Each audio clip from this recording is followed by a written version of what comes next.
I samarbete med Quartus Media, Resursbank och Solid Försäkringar. Peter Johansson, förlust i Kirsebergs ishall mot Pantern 2-1. Det kändes som att det var en match som ni hade rätt bra grepp om en bit in i matchen, men sen vände det. Vad är dina kommentarer? Jag skulle göra helt okej match. Det är väl 10 minuter i andra där det inte är så bra. Vi får jobba mycket box i sista, det är väl det som kan få avgöra att jag kan riktigt. Annars första på den strålande, tycker jag. Hockeymässigt helt okej. Det kändes som att ni hade bud på att kunna stänga matchen redan i första, massor av chanser, men ni kom undan med ledning 1-0 och sen så har ni ledningen in i mitten av andra perioden. Men innan dess så var det ju en jättechans också när ni fick möjlighet att spela 5-3, men där hände någonting som du inte är särskilt nöjd med.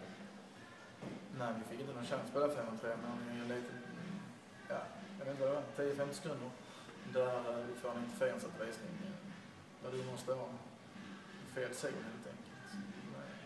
Det är som det, noll chanser.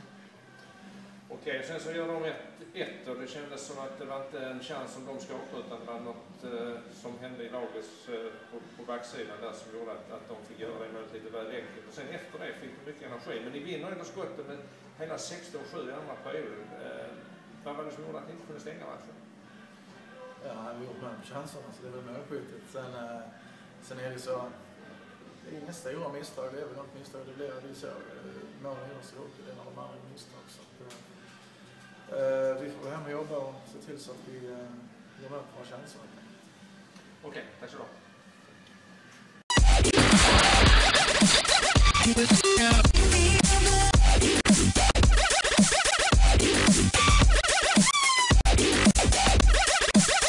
mycket.